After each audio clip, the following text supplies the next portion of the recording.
Mana G'uzor tumani Qorqi mahallasining raisi loyihalarni ko'rib chiqyapti. Istalbalarni qo'yish davom etyapti. Qorqinlarda ish boshlandi. ish boshlandi. Mana istalbalar qo'yish jarayonlari ketyapti hozir. Rais, bir narsa deyoring endi Qorqi mahallasiga. Mana qishloqdoshlar, Xudo xolasa mana proyektni ko'ringizlar. To mana ungacha pastdagi Zavra, Mo'ylanboy uyi, bu yerdagi Nurbekning uyigacha mana bunday egasiga bo'lyapti. Hammasi beton stalba, yangi stalba o'rnatiladi. Yangi transformator o'zi o'rnatildi. transformator o'rnatildi. Uni ham siyon. Bundan keyin 1 oy ichida, 2 haftaning ichida suv ham keladi nasib bo'lsa. Ha, kran, suv, kabellar hammasi suv keladi nasib bo'lsa. mana nasib bo'lsa, Xudo xolasa shunday davom etaveradi.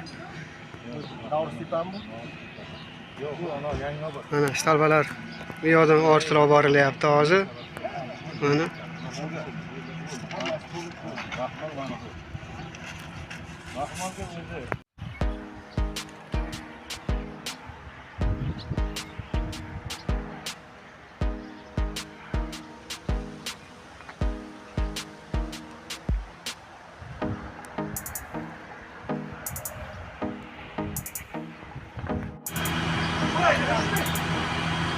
istalbalar qo'yilyapti. Obodonlashtirish boshlangan Qorqi mahallasida.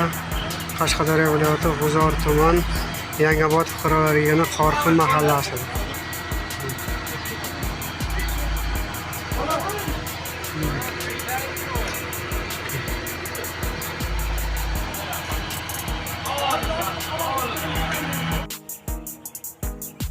Istalbachilar mana bu narmanni yaxshi qo'ygan istalbani. Bunisi yo'l qisqa, yo'lning chetiga chiqib ketgan. Ikkinchisi ham, uchinchisi keyin 10 tomonga bu yoqqa chiqqan. Qanday tushunish kerak? Nima sababdan bunday qo'yib ketgan? Yo'lni girdiga chiqarib bular. Mana 2 metr orqaga olsa bo'lmardimi bu tomonga qarab.